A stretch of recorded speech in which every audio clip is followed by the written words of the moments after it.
Each week, we select a musical style and play 78s, 45s, and 33 RPM records. Some of our themes will include swing music, blues, heart-wrenching torch songs, early rock and roll, girl groups, soul, and R&B. KSJE is supported by San Juan Regional Medical Center, here to meet your urgent and emergent medical needs, whether they are COVID-19 related or not. Medical emergencies happen when you least expect them. Whether it's a stroke, heart attack, illness, or injury, San Juan Regional Medical Center's caregivers are here to provide care to you and your loved ones. Find out more online at sanjuanregional.com.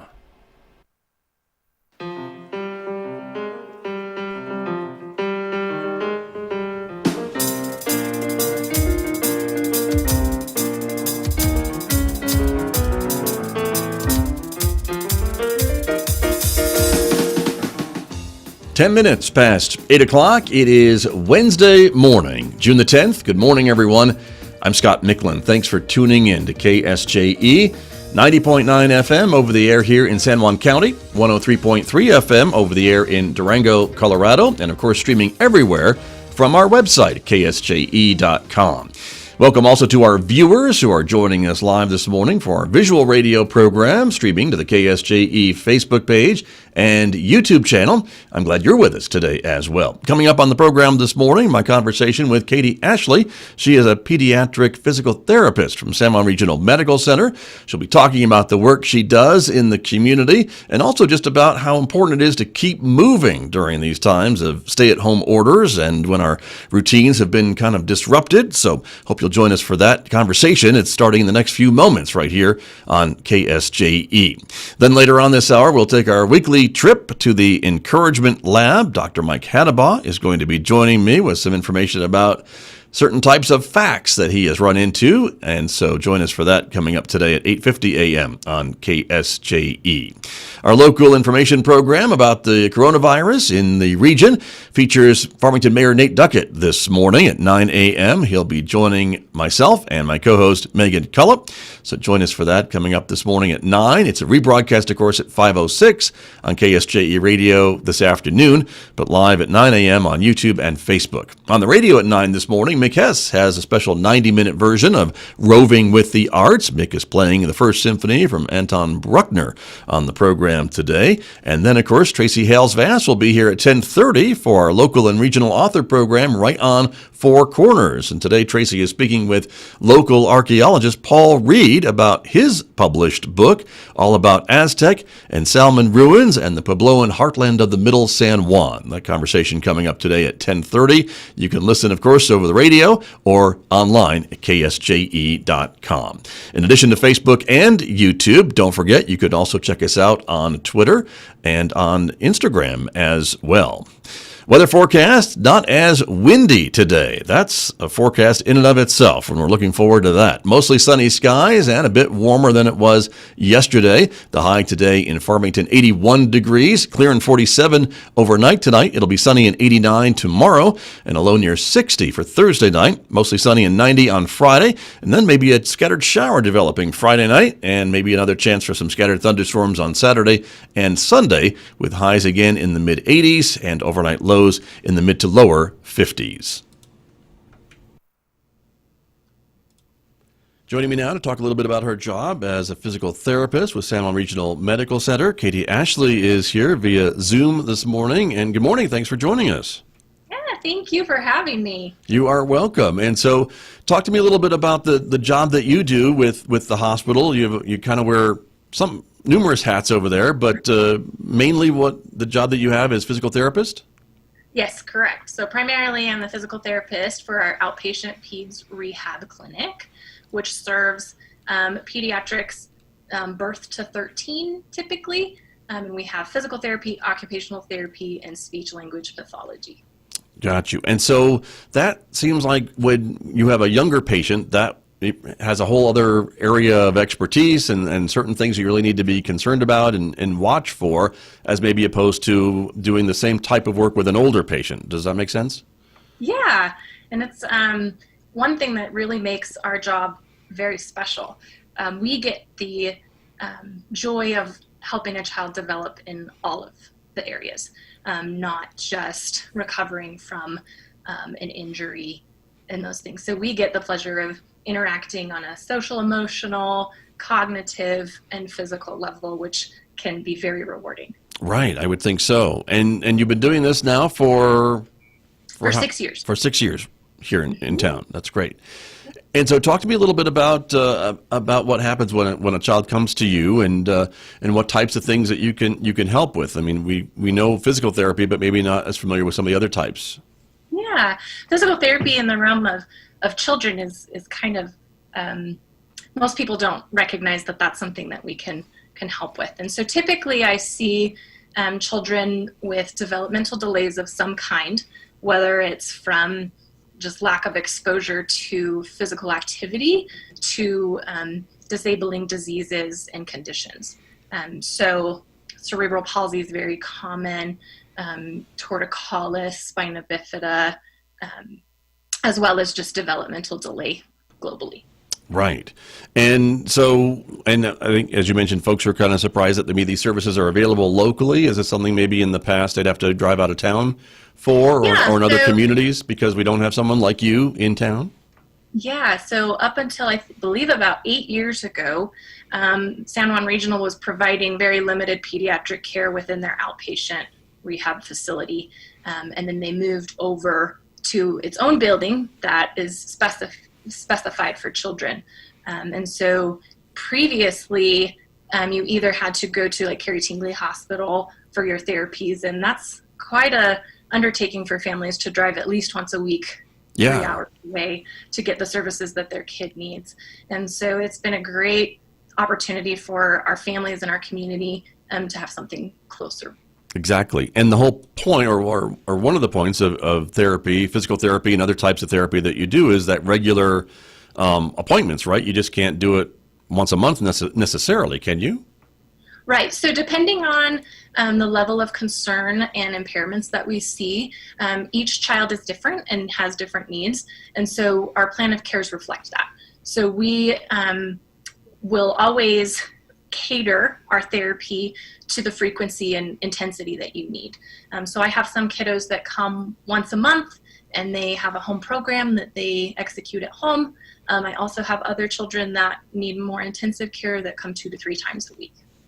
Got you. And so, because it all depends on the patient, of course, and we hear a lot about physical therapy after maybe an accident or an injury, and that's one thing that can be helpful. But the other types too are important for children as well, like speech therapy and the other occupational therapy. Correct? Correct. Yeah. And so, take us through a little bit about what those other types are look like, or what you can help with. You mentioned cerebral palsy and things like that, so that is one condition that would maybe get a child in to see you? Yes. So had children come through after car accidents, injuries at home, sometimes even just children that have a speech delay. Our speech therapists are wonderful for both cognitive issues as well as articulation and feeding issues. They also work with feeding and swallowing concerns. Occupational therapy, we serve children from a range of just fine motor delays all the way to sensory regulation, autistic disorders, and as well as just school readiness skills. Got you. And without intervention or without help from you and your colleagues, what does that mean for the child? You mentioned school, and so do some of these things develop learning problems or difficulties for kids? I mean, if they're having speech trouble? Absolutely. What can so that our mean? movement and our development is so crucial, especially in the early years for our school readiness. So ultimately, we look at the whole child and their ability to function and learn as they develop and grow throughout the rest of their childhood. And so there are a lot of crucial stages within development that of PT, OT, or SLP can address to help improve a child's everything from strength, balance, and coordination to writing skills. Right. And to the ability to have self-confidence in oral presentations. So as well as we are skilled to encourage all the development that can improve school readiness. So research not only on movement, but on practice with speech, language, and sensory regulation can improve social and emotional development, cognitive, as well as not only just the ability to attend in class, but to also reciprocally participate, which can be really challenging for a lot of children. Right. And so when you're talking to their parents, though, are there some concerns maybe that, my child isn't as developed as my neighbor's kid or my sister's kid or brother's kid or whoever, and they're the same age, and, each child develops maybe a little bit differently, right? So it's not everyone set at a certain time frame, but is there kind of a range of periods where they should have this many skills or what have you by this age? Yeah, absolutely. So there is a general guideline that has been highly researched by professionals in their area of expertise of typical development. And so even if you can just Google typical development, the CDC has a wonderful website of what a child should be doing by a certain time. But there is definitely a range, and each kiddo develops differently. So at our clinic, we utilize a plethora of standardized tests that we give it at our initial evaluation to kind of gauge exactly where that child is in their development, and we address it based on those impairments. So for example, we might have a child that comes as a 7-year-old, and we're working on some areas of their development in the 4-year-old range, and that's okay. And we can discuss with the families, these are their areas of strength, and this test shows this, and here's their area of weaknesses, which we can address. Got you. And that can then help, obviously, by bringing the child up to where maybe they should be in their class with their other classmates and things like that, so that can help them then in school and just hanging out with their other friends and things like that? Mm-hmm. Yeah. So we take a functional approach in our goal writing. So we always like to find out what is really important to the families and the children for success. It may range from being able to play soccer, to being able to request items in a speech language realm. And so the goals are always very tailored to what the family and the child needs and what's important in their lifestyle at the time. Got it. That makes a lot of sense. Is there some misconceptions that folks have that you hear about the work that you do, or maybe the work that you can do? Are there some things that maybe that just maybe aren't possible, or aren't possible at a certain age, or what have you? I think the biggest misconception that I hear is that, like you mentioned, physical therapy is only after an injury. Yeah. There's a big push in our training to encourage and be proactive. So I will tell you that I have very few patients that are actually from a sports injury or from a playground injury, breaking their arm or their leg. I've actually probably only seen 3 or 4 of those kids in my 6 years, because we really are focused on development and improving developmental milestones and functional skills. And so I have a lot of families that don't even know that we can help with clumsiness. We can help with coordination issues. We can help with the kiddo that can't quite seem to sit still in class. We can help with bathroom potty training. We can help with, let's see, what else? You've just identified every child in San Juan County, I think. I don't know. Yeah. So, and each child right? has, their strengths that they're really good at, and each family has their struggles that they need support with.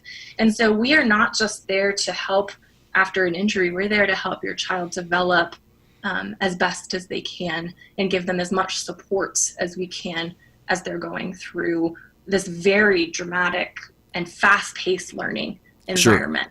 Right. Yeah.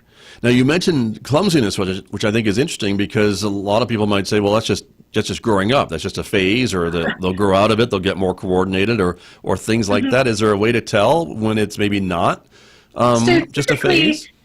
Yeah. So typically I encourage families to try and keep a journal and monitor when it happens, because there is in typical development a time when clumsiness is appropriate. So as our bones are developing and growing longer, so during a growth spurt, our muscles are being pulled. And so then their ability to contract and control our movements kind of becomes scattered. So think about it as like if you're learning a brand new sport that you've never learned before, the first time you try it, it's very awkward and you can't quite figure it out. So the same thing's happening with our muscles as our bones grow. They have to get used to that new position, and they have to also lengthen. So most kids during the growth spurt will get very clumsy, and that's typical. Right. That's normal.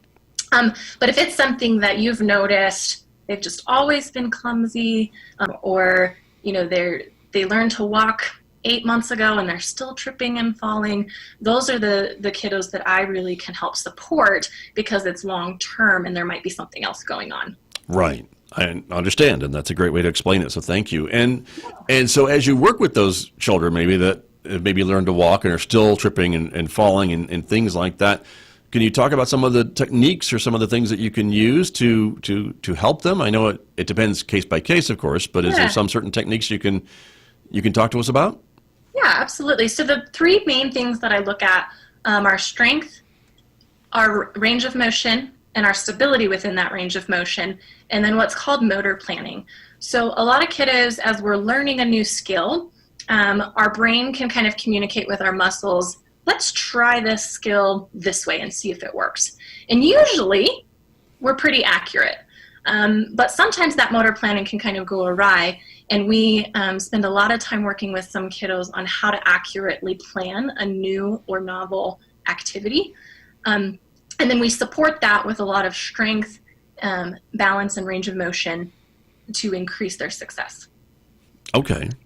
Yeah, but my biggest encouragement for families is the best thing that we can do for our kids is encourage movement in general. Especially now during all this time where we're cooped up at home, movement is key. Right. So the more opportunities that we give our kids to explore and do new and novel movement activities, the better they're going to be prepared for future more dynamic and advanced skills. Right. Well, and that's what I wanted to ask you a bit about too, is maybe just not related to your work at the hospital, but for the rest of us who've been sitting around for 3 months, and maybe their kids have been sitting around for 3 months, and maybe, playing more video games than usual, and not maybe being outside and not moving around and not playing on their team sport and those types of things. What are your suggestions to get out and to move around some more? Obviously, because sitting around isn't good for any of us, probably. Right. I'm not even a doctor, and I know that. Kind of basic knowledge, and it is so scary that the last few months have been this way, that the therapists that I work with, we are all very well aware of the ramifications that can occur when we have a sedentary lifestyle, even for a few days. Yeah. There's lots of research out there that says even 48 hours in the hospital can reduce your muscle mass by a large percentage. Even skipping the gym for a week, people who do that regularly notice, oh man, I lost a lot of my strength. And so maintenance is really important to maintain, especially during a time like this. So the American College for Sports Medicine actually just also put out an article on how crucial exercise in there is, and they're extrapolating that data from previous studies to support that movement and exercise can actually help prevent or fight off COVID-19 or the symptoms of COVID-19. So they're very trying to encourage a societal platform to provide opportunities for families to move. It's very challenging when your gyms are closed or your recreational facilities, the Boys and Girls Club are closed. You're losing those opportunities. And so they're trying to encourage some ideas for alternate movement activities. Interesting. Okay. Yeah. Well, and I know, some of the gyms certainly are reopening, which is great for that. But if you can't get into your gym, or maybe because they're at limited capacity, there are still options to get out. We live in a beautiful area, of course, and the weather has been fairly decent to get out and do some activities outside. And that's kind of what you're talking about, right? Yeah. So maintaining those social distancing guidelines is great, but and while you're doing that outside is even more crucial. But we have tons of trails, even just walking, and setting aside some time during the day to exercise is very important. And I highly encourage people that the frequency is more important than the intensity. So I think a lot of people get discouraged because they get very excited about starting a new workout program, or they're trying to improve their strength, and they go to the gym and they spend an hour and a half there, and then the next day they're wiped and it seems to peter off. I always tell my families when I give them a home exercise program as well, it's more important to focus on the frequency. So I'd rather you do one thing a day that takes 5 minutes than spend one day a month for 2 hours at the gym. Right, okay. It's not as effective. So even just taking 5 minutes a day, 10 minutes a day to walk in your community or to play outside with your kids is more beneficial than trying to structure a huge chunk of time out of your day. Interesting. Well, that makes sense to me, and I don't want to do anything for 2 hours, so I'm okay with that. I appreciate that. You mentioned that if we're in better health, that has shown in some studies to help maybe if we are contracted with COVID-19 and the coronavirus, that if we're healthier overall, we stand a better chance of maybe fighting this thing off. And is that part of that whole, our immune system? And if we have a healthier system, that we can maybe wage a better battle than others against this virus if we do happen to catch it? And nobody wants to, but... Yeah, absolutely. So exercise has been proven has been shown to improve not only your immune system function, but also the strength and endurance of your lungs and your heart, which, as we know, this disease seems to affect those areas more dramatically than other areas of our body. So if we have a more robust system, our heart and lungs are stronger, then we're able to combat the virus as it spreads and the symptoms that occur within our lungs, which can often be what they're calling acute respiratory distress syndrome, is very common within the COVID-19 group. And then what they're saying is that antioxidant enzymes that we create during exercise help combat that and reduce those symptoms. So if you are more active on a regular basis prior to contracting the virus, you will have a higher chance of improving and recovering from it faster. Interesting. And there's that frequency concept again, right? Yeah, exactly. So being prepared and having a healthier system all around prior to contracting any illness, whether it's COVID-19 or a common cold or the flu, the faster you and the more prepared you will be to handle that invasion. Gotcha. That makes sense. And this is for all ages too, right? Not just for us old folks, but younger folks too, and children as well, right? Yes. Yep. For everyone. Got you. And this exercising, I mean, again, for your families that you deal with and talk to, exercising is something that families can do together, right? Even if mom and dad are more active than the kids, that there are activities that everybody could do together, outdoors or where have you, and even inside on a windy day. Absolutely. I think that parents are really struggling with maintaining a reasonable amount of screen time right now during this time when your kids are home. And so again, just trying to set aside some time, to walk Berg Park or to play catch outside in your yard. I've even seen a lot of Pinterest or Instagram articles that are talking about, I did a home workout and people are doing stair challenges, so going up and down the stairs a certain amount of times during their day. And then even electronics can be beneficial to us. And there's quite a few apps out there that really encourage movement. There's video games that encourage movement. And so I understand that technology is something that it's changing our society and we have to embrace it, but try and find the best quality screen time that we can. Right. And so movement, in my opinion, is probably one of the most beneficial screen time endeavors that we can take on. Sure. Well, and I think you're mentioning maybe games like Pokemon that get you out to walk and look around and search for these dumb things, and but getting out and moving, and you've got your phone in your hand, but that's at least encouraging folks to move, and I guess that's the important part, right? Yeah, exactly. There you go. Now, Katie Ashley, I know that you were recently recognized for the work that you are doing with some students. You were recognized as outstanding clinical instructor for your work with students from UNM at the Pediatric Rehabilitation Center. Can you talk a little bit about that, please? Of course. And congratulations, by the way. Well, thank you. It's such a pleasure taking students, and I think I honestly learn more from them than they do from me. But our profession, the Doctor of Physical Therapy programs, have moved to a clinical doctorate. And what that means is that our education is based on the clinical experience that we have, as well as the dissertation that we write. So you're required for most programs to have 4 separate clinical rotations where you learn the skills that you will be ultimately responsible for executing when you're a licensed therapist. Mm-hmm. And so what that looks like is they typically have 4 rotations, one in an acute care or a hospital setting, one in an outpatient ortho, a neuro rotation, and then they do an elective rotation. And a lot of students choose to go into pediatrics. So I take at least one student a year to help with that education to meet their requirements for graduation. Interesting. And these are from the students from UNM usually? Usually, but I've also had students from Idaho State. Okay. So I've had 3 students so far. And they would be working here in the community then?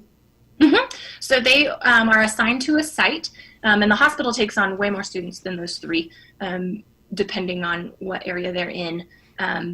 But yeah, so they come and spend 8 to 12 weeks in the facility treating my patients under my supervision. Got you. And so I would think that maybe, depending on where they're coming from, working and living in Farmington might be very different from where they maybe are going to school, if it's like Albuquerque, for example, or another more urban place. So does that also help them? Because when they graduate, they may be in another more rural setting than where they're going to school, correct? Yeah, we have a very unique opportunity in our education for our students because of our rural status. So a lot of clinics, as you mentioned, in like Albuquerque, would be very area specific. So they might, even if they chose a pediatric rotation, they might still only see a few diagnoses. They might just see cerebral palsy or a traumatic brain injury from a car accident, but they wouldn't get the experience of all the other diagnoses that I see here. Got you. And so by working with you and working here, they're able to be exposed to a lot more maybe than just in the other more major metro setting, perhaps. Yes. So I feel like it helps prepare them. We talk about in our education and in our evaluations for these students about being entry level. So we want our students to come out with the basic understanding of all areas of practice so that you can be successful. I really think our area, even at our outpatient adult or at our acute setting, they're getting more exposure to more varying diagnoses that helps improve their overall education and ability to perform outside when they're on their own as a new therapist. Got you. And so for the profession, give it a little plug for the work that you do and for these students. I mean, it must be fun to see maybe their bright, shiny faces, and they're eager to learn and eager to get out and into the clinic and eager to help patients and things like that. It's talk to us a little bit about that experience. The students that come really are a bright light for our clinics. You can easily get sucked into the day in and day out routines of your job, as with any job. And so it's very nice to have a bright, shiny student that's coming in with new ideas and new questions, and to be able to help kind of shake your practice and make you look at things differently. I feel that students are an integral part to any practice, as well as we're paying it back to these students. You know, we all had to go through that experience, and it's so great to support them and give back so that they can have a good experience as well. Sure. A big demand for these types of jobs for these students in the future, you think? Yes, I think so. Well, it's definitely going to change in how it's given. I mean, I never thought that I'd be giving telehealth therapy Right. as a hands-on person. It's been a very large learning curve, I think, for a lot of us anywhere in the country that are trying to still meet the needs of our patients, because that doesn't stop even though you're at home. And as a matter of fact, it probably increases the demands that they have and the needs that they have when they're home without their normal access to their environment. Very true. But that is something that you're able to do in a remote kind of way in most cases, I guess? In most cases. In regards to, a lot of our families are very wonderful about doing their home programs and following the recommendations. And ultimately, in therapy, whether it's in person or telehealth, that's what we want, right? We don't want you to have to rely on us for the rest of your life. Our goal is to teach you the strategies and to teach you the modes to help improve your function and success. And so we ultimately hope that the families can take that home and do it on their own. And during this time, we're really relying on parents and caregivers quite a bit. Right. But if they show you kind of what they're doing at home, can you kind of watch a video or something, or even a live demonstration of what they're trying to do to know if they're doing it properly or getting that range of motion back or whatever the goal is? Yep. So we walk families through our assessment as well, and try and help guide them through the things that we need to see, and then improve their form and things like that through communication. But it is definitely hard. There are still patients out there that need hands-on therapy. Right. And will always be the case. And that's why it's crucial and so important. And I'm so proud of our leadership staff that they're making the correct modifications to our clinic so that we can provide safe and effective hands-on care. Very good. Well, Katie Ashley, we're just about out of time this morning, but I did want to, again, ask you to remind everyone, you are one of the very few pediatric physical therapists in the community that can help with very young children and things along that line. And I think it's important for folks to know that we have that resource in the area through San Juan Regional Medical Center Rehabilitation Services, correct? Yes. And I just encourage families, you spend the most time with your kids. And so if you have concerns, then it's probably valid. And so we require a physician referral to come to our clinic. So if you have those concerns, document them and bring them up with your physician. Your physician will screen you. And then if it's so approved, a referral will be given to our clinic. So it never hurts to ask. An evaluation, just for anything, is easy to do. We'll assess your concerns and then discuss an appropriate plan of care after that. But that's the first step, is to go to your primary care physician or a clinic physician or somebody that can maybe make that recommendation. Mm-hmm. Yeah. Very good. Well, thank you so much for joining us this morning. Thank you for the advice on what we can do even if we're still stuck at home and to try to stay in shape and make our bodies healthier. Thank you so much.